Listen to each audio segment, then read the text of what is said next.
Now let's talk about how we generate the AM signals. In general, we can use the same modulators, same circuits that we use for the double sideband suppressed carrier to generate AM. So we can just use the same multipliers that we studied before, the nonlinear circuits, the switching multipliers or switching modulators, in order to multiply the cosine times m of t, but here we are going to add a constant a to m of t first, and then we do the multiplication. However, because here in the AM we don't need to use balanced modulators, we don't need to use neither the single balanced nor the double balanced modulators. Why don't we need that? We don't need because we already need a component for the cosine at the output signal, right? So we don't need to cancel the cosine wave for the carrier at the output. So we don't need balanced modulators. This will help us to design easier or cheaper and simpler modulators than the ones that we used in the double sideband suppressed carrier, as we'll see. So here again, keep in mind, we can always use the same modulators that we studied before for the double sideband suppressed carrier here, but we add a constant to m of t and we use them. But this is will be more expensive than the modulators that are practically used for the AM, which are neither single balanced nor double balanced, because we don't need single balanced nor double balanced modulators. This is because we have already a component for the carrier at the output signal.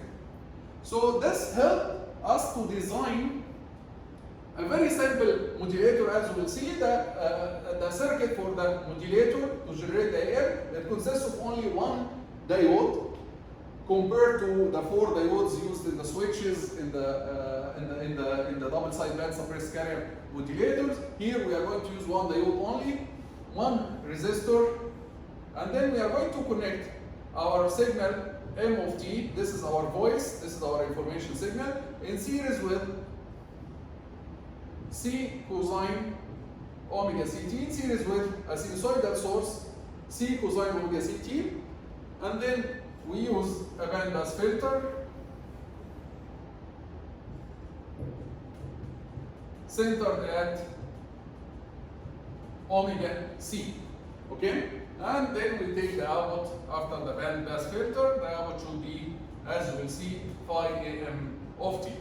So here before we start explaining this circuit, they choose the amplitude of the cosine wave C to be much greater than our the amplitude of our signal m of t. So they choose the constant C, the amplitude of the cosine wave here in the sinusoidal source, to be much greater than m of t. Why is that? Because they want this diode to be controlled mainly by the sinusoidal source, not by m of t. So whatever m of t, the diode will be controlled by the cosine wave, right? So now let's understand how this circuit works. Of course, this is similar to the half-wave rectifier, right? So in the positive half cycle of the cosine, as we said that the cosine will be the main control of the diode is through the cosine. This is because the amplitude is high. In the positive half cycle of the cosine, the diode will be on. The diode will be on, and hence, when the diode is on, the signal will pass here. When the diode is on, you can, for simplicity, consider it to be ideal. It will be short circuit. So the summation of the signals m of t plus c cosine will pass. So you will get the signal m of t plus c cosine omega ct. This will pass to the resistor R. In the negative half cycle, the diode, you are trying to push the current in the reverse direction of the diode, so the diode will be off. The diode will be off, open circuit. And hence the signal that will pass here will be 0. So the signal will be 0. So now, for half of the cycle, this signal will pass, for the other half, 0 will pass, right? Isn't this equivalent to multiplying this signal? So let's call this signal here, let's call the signal at the resistor, let's call it E of t. Isn't this E of t is equivalent to multiplying our signal m of t plus c cosine omega ct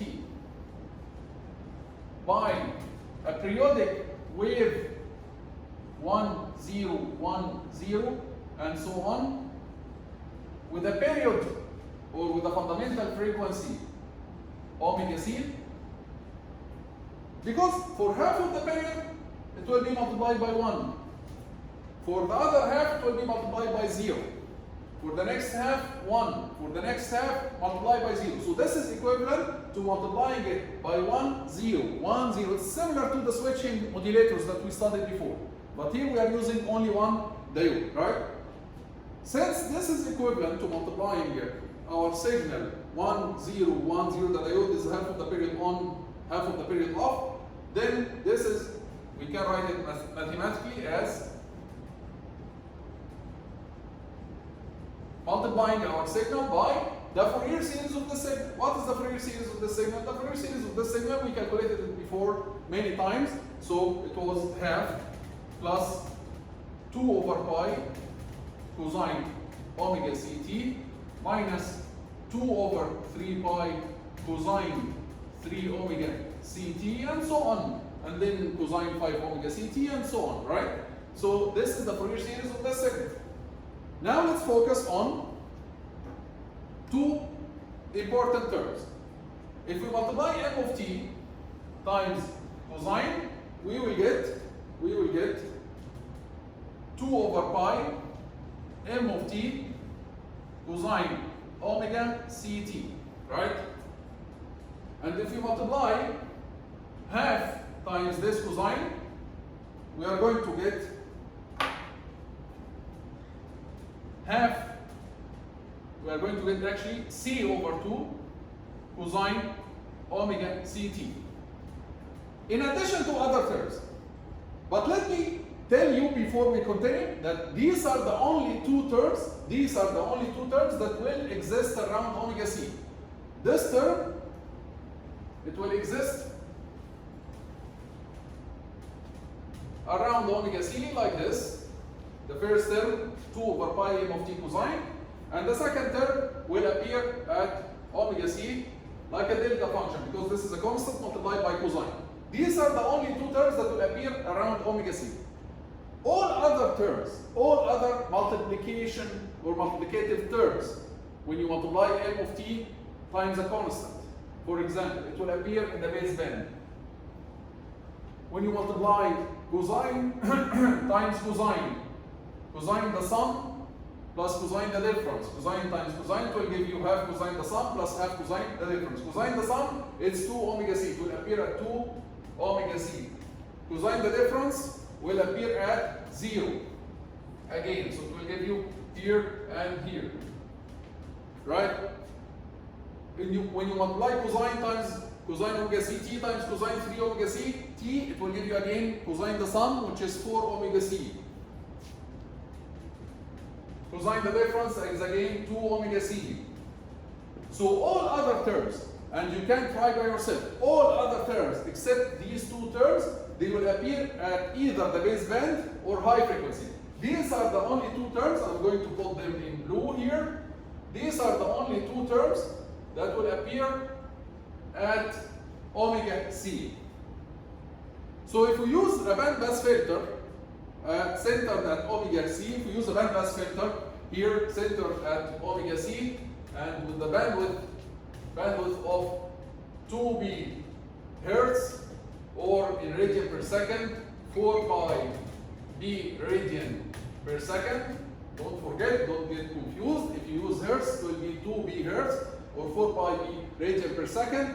Then you will be able to keep only these two terms. So after the filter, if you use a filter, you will be able to keep only these two terms and remove all other terms. So after the filter,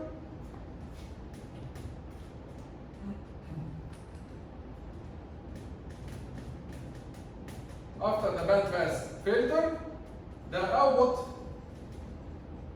will be 2 over pi m of t cosine omega ct plus constant c over 2, which is large enough, multiplied by cosine omega c. This is exactly the AM signal that we want.